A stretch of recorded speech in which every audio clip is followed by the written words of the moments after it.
laranja vai ter pesadelo comigo essa noite. Estamos jogando um cashzinho simpático aqui na Flórida 136. Acabo de puxar um pote com 5 e 6, pagando ele com 6 no River, que era o terceiro par.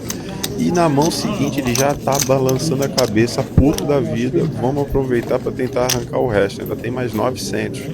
E ele me abre 30 do TG, é uma size que demonstra bastante força ou tilt, né? Vamos descobrir agora.